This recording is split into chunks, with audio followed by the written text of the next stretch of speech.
और हमारे राम प्रकाश भैया माला पहना करके मेरा सम्मान करते हैं। भगवान गोविंद हमेशा इनके भंडार भरते रहे। तो लवकुश का जब जन्म हो गया, अब यहाँ से कथा को हम ले जा रहे हैं।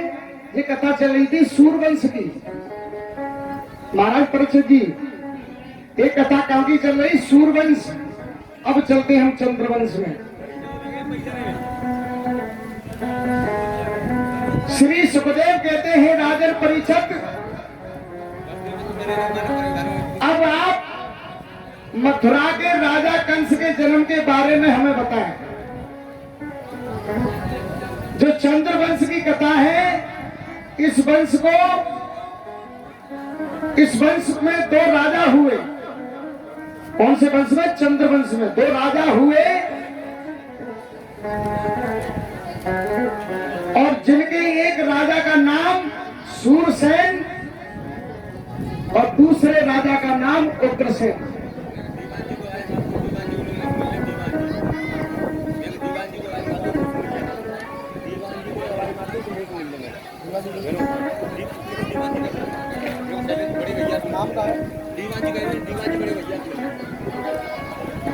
दीवान जी मेरी आवाज सुनने में तो मेरे बड़े भैया हैं, और वो आपको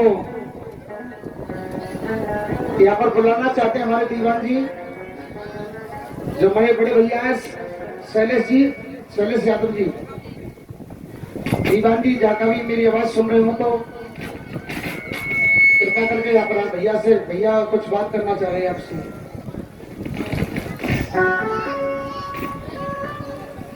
चंद्रवंश की कथा है। इस वंश में दो राजा हुए, जिनसे एक राजा का नाम सूरसेन और दूसरे राजा का नाम उग्रसेन। सूरसेन सारीपुर के राजा थे। ये मुबारकपुर के बगल में पड़ता है। अच्छा, सूरसेन महाराज यहीं के थे। सारीपुर बगल में ही है। मैं तो देखा नहीं साहब, भैया बड़े भैया ने बताया मुझे। वो भागवत कथा में लिखा है,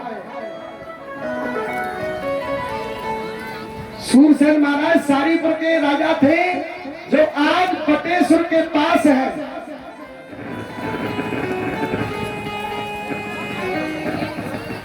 और उग्रसेन मथुरा के राजा हुए।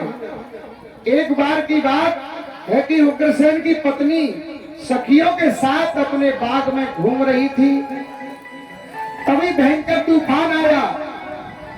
पवन रेखा से अलग हो गई और बाग में रास्ता भटक गई। तभी वहां एक राक्षस प्रकट हुआ और उसने महाराज उग्रसेन का रूप धारण करके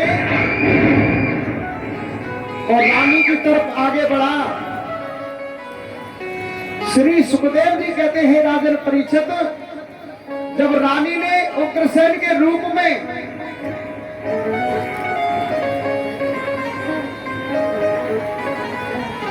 उस राक्षस को देखा तो बोली, हे महाराज आप यहाँ कैसे? तो राक्षस बोला,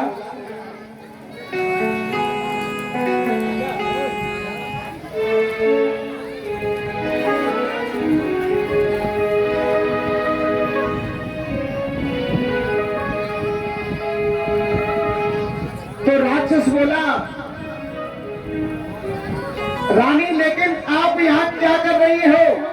रानी बोली, मैं अपनी सहेलियों के साथ भ्रमण करने आई हूँ। इस तूफान आने के कारण हम सब सहेलियां आपस में अलग अलग हो गई। राक्षस बोला, चलो कोई बात नहीं, अब हम आगे गए, हम आई गए तो चिंता करने की कोई बात नहीं है। उस राक्षस ने महाराज उग्रसेन का रूप धारण करके कहने लगा, कोई बात नहीं रानी, हम आगे तो आप घबराओ मत। और रानी को अपने पास बैठा लिया और राक्षस ने रानी के साथ विहार किया। जब विहार करने के बाद राक्षस अपने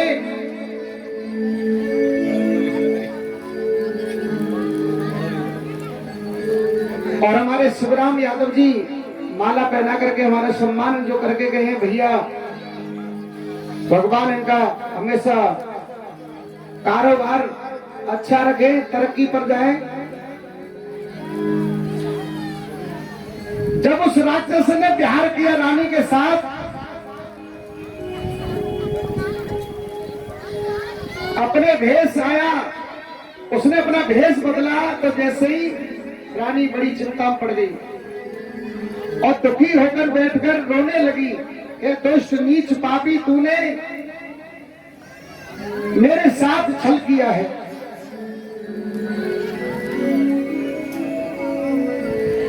खुद में अपनी जान दे दूंगी, दुष्ट तूने मेरा धर्म नष्ट किया है। और बैठकर रानी रोने लगती है। तभी वह राक्षस बोला, रानी तुम्हारे ऐसा सूरवीर पुत्र पैदा होगा, जन्म लेगा, जिसका नाम ही यश और कीर्ति पूरे विश्व जान जाएगी। ऐसा पुत्र तुम्हारे पैदा होगा। यह कहकर राक्षस वहां से चला गया।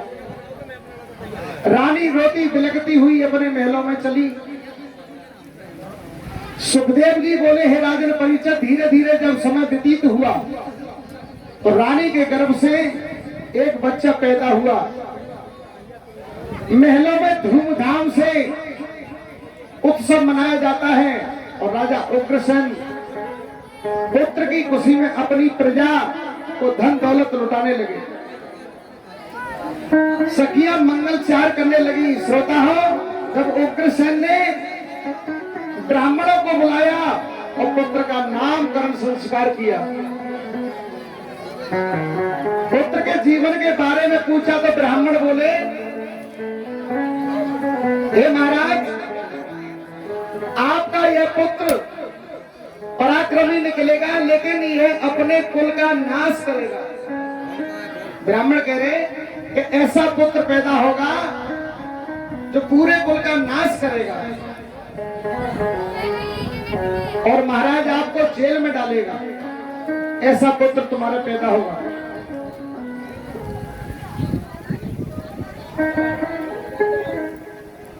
ऐसा पुत्र पैदा होगा कि तुमको भी जेल में डालेगा।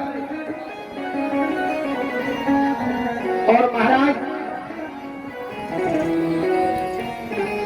यह सुनकर राजा बहुत दुखी हुए। राजा ने मंत्रियों को आदेश दिया कि इस बच्चे को यमुना में बहा दो, क्योंकि ये बालक अपने कुल का नाश कराने वाला हो। ऐसी संतान बीच तो बिना संतान ही बढ़िया है। जब हमारे कुल का नाश कर रहा है तो ऐसी संतान से क्या मतलब है। राजा ने आदेश दिया अपने मंत्रियों को, ऐसा करो, इस बालक को यमुना नदिया में बहा दो।